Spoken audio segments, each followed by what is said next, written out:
Second topic जो है start करते हैं, तो वो जी यूएस चाइना राइवलरी को देख लेते हैं साउथ एशिया के अंदर। पाकिस्तान अब ये जो पोटेंशियल एरियाज ऑफ कन्फ्लिक्ट क्या है साउथ चाइना जो है वो साउथ एशिया राइवलरी के अंदर, उनको जरा डिस्कस कर लेते हैं।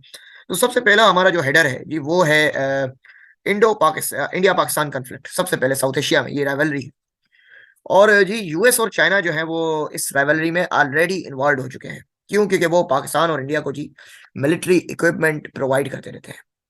और इसके अलावा जो है, और यूएस और जो चाइना है जी वो प्रेफर करते हैं इंडिया पाकिस्तान को।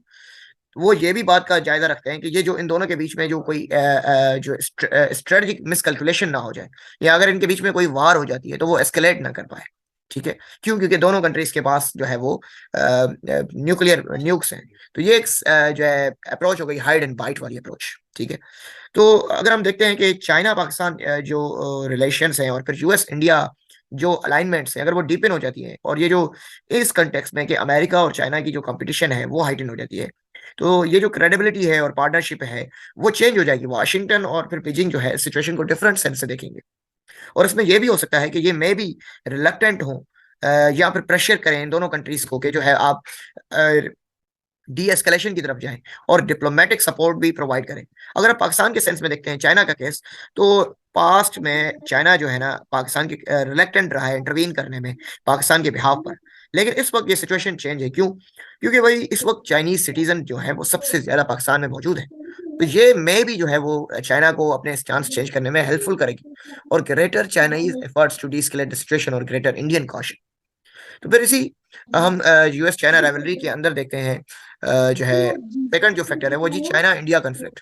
आई think someone is talking, kindly mute yourself. Okay, is there any question from yourself? Indo Pacific जी हमारा टॉपिक है, उसको हम डिस्कस करेंगे। इंडो पैसिफिक बेसिकली कहते हैं जो है ना कॉम्बिनेशन ऑफ इंडियन और जो है पैसिफिक ओशियन, इन दोनों को मिलाकर जो है जी इंडो पैसिफिक ये एक फ्रेमवर्क बनता है। और इस पर जो इन दोनों ओशियंस के रिलेटेड जो पॉलिसीज जो है स्टेट्स बनाती हैं, इस पर रूल करती हैं अमेरिका और जो है जी जो है चाइना, वो फिर स्ट्रेटजी बन जाती है। हमने अभी डिस्कस की थी जो है बाइडेन की जो है वो नेशनल सिक्योरिटी स्ट्रेटजी। तो इंडो पैसिफिक के हम इसको कॉन्टेक्स्ट को फिर से भी देखेंगे।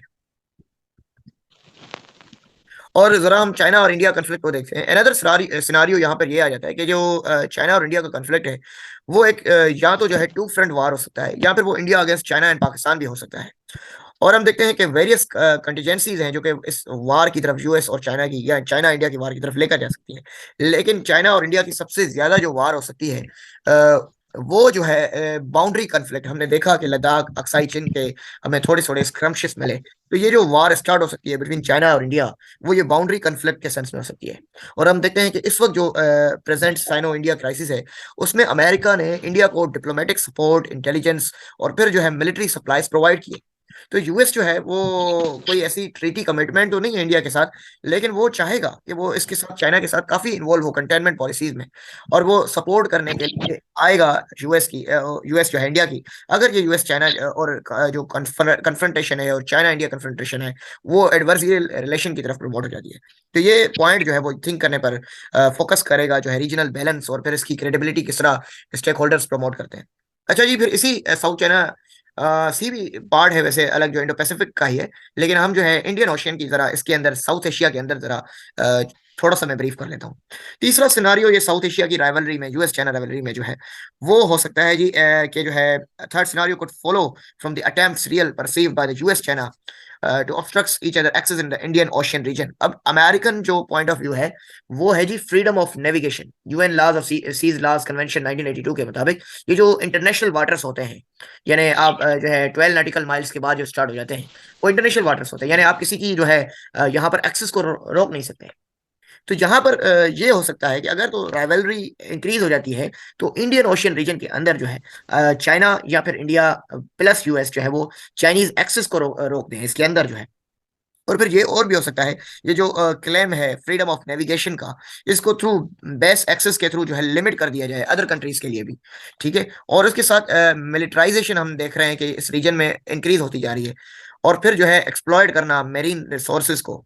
और फिर मे भी अगर राइवलरी इंक्रीज हो गई तो अभी क्योंकि चाइना अपनी जो है मैरीटाइम मिलिशिया डिप्लॉयड करता जा रहा है, तो ये जो एक राइवलरी जो है वो इन थ्री सिनारियोज में जो है यूएस चाइना की जो कंपटीशन है वो मे भी वार की तरफ जा सकता है, आइदर इंडिया पाकिस्तान के सेंस में, आइदर चाइना इंडिया के सेंस में, या फिर ये जो इंडियन ओशियन है साउथ एशिया में। ये थ्री पैरामीटर्स हैं जो कि इस राइवलरी को एक कोल्ड वार 2.0 जिसको कहा जाता है और वार की तरफ प्रमोट कर सकते हैं। तो जी अब हम जरा इस यूएस चाइना राइवलरी को डिटेल में भी देख सकते हैं। उससे पहले मैं आपको अगर बता दूं कि जो जी बाइडेन की इस वक्त ग्रैंड चाइना स्ट्रेटजी मैंने अपने इसमें मेंशन की थी कि इस वक्त बाइडेन की ग्रैंड चाइना स्ट्रेटजी क्या है। ये एक ट्रायंगुलर पॉलिसी है जिसमें जो है जी investment at homes, aligning with allies and compete with China, allies formation, investment and order, world order को प्रमोट करना, लिबरल वर्ल्ड ऑर्डर को प्रमोट करना। आइए जरा इनको डिटेल में देख लेते हैं। अब अगर मैं इनको कैटेगराइज करूं तो जी अलाइज में आ जाती है आपकी रीजनल कंटेनमेंट, इन्वेस्टमेंट में आ जाती है containment of China in economic centric, and then फिर जो है जी अगर ग्लोबल फ्रंट पे कंटेनमेंट देखना तो फिर अपहोल्ड करना वर्ल्ड ऑर्डर को। तो जरा इस पॉलिसी को फ्रेमवर्क करते हैं। जो ये जो पॉलिसी है ये बेसिकली बाइडेन की पॉलिसी नॉन चाइना एक्टर्स को ही प्रमोट करती है। फर्स्ट तो अमेरिका चाहती है कि वो जो है इन्वेस्ट करना चाहती है अपने फ्रेंडली अलाइज की, जिसके साथ उन्होंने नेशनल सिक्योरिटी स्ट्रेटजी में भी डिस्कस किया अस वर्सेस देम का। तो अस में वो चाहती है कि हम इन्वेस्टमेंट करना चाहते हैं हाईटेक और अदर फ्यूचर ओरिएंटेड इंडस्ट्रीज के अंदर, ताकि ये जो फ्यूचर में जो है कंटेनमेंट ऑफ द चाइना वो कंप्लीट हो सके। काम करेंगे। काइंडली अपने आप को जो है म्यूट करते रहें जो कि आप ज्वाइन करते जा रहे हैं। ओके जी। तो जी हाईटेक और फिर जो है फ्यूचर ओरिएंटेड इंडस्ट्रीज में इन्वेस्टमेंट करना, एंड देन फिर जो है सेकंड जो है वो फाइंड करना अलाइज जो कि अपोज करते हैं China version of authoritarian based development model, यानी वो पार्टनर्स जो कि एंटी चाइना है, एंटी बीआरआई है, और फिर प्रो यूएस है, और फिर प्रो जो है यूएस अलाइज है, यानी वेस्टर्न को प्रमोट करते हैं, लिबरल वर्ल्ड ऑर्डर के थॉट्स को प्रमोट करते हैं, डेमोक्रेसी वर्सेस ऑटोक्रेसी मैंने मेंशन की थी हमने फर्स्ट टॉपिक में। तो फिर उसके बाद जो है जी बाइडेन एडमिनिस्ट्रेशन ने कुछ स्टेप्स लिए ताकि वो लिंक अप कर सके उन कंट्रीज के साथ जो कि शेयर्ड इंटरेस्ट, क्योंकि हमने जब बाइडेन की नेशनल सिक्योरिटी स्ट्रेटजी पढ़ी उसमें हमने कॉन्सेप्ट को देखा कि वो बात कर रहा था कि शेयर्ड चैलेंजेस, और फिर वो उन्होंने इसका शेयर्ड इंटरेस्ट को कैसे सिक्योर कर रहा है, इंडो पैसिफिक इकोनॉमिक फ्रेमवर्क बना दिया। ऑकस जो है ऑस्ट्रेलिया यूके यूएस ये एक अकॉर्ड बना दिया। फिर जो है मिलिट्री कोलैबोरेशन जो है ये कॉपरेशन जो है कोलैबोरेशन जो है वो क्वाड के सेंस में क्वाड्रिलेटरल डायलॉग जो है। और फिर जो थर्ड पिलर है इस डायलॉग का, इसी grand China strategy containment policy का, वो यही है कि जो है all about competing China by uniting the first and two pillars, यानी इसका गोल यही है कि इज नॉट टू आइसोलेट और harm China but to uphold a rule based international order जो कि चाइना के राइज को डाउन करेगा।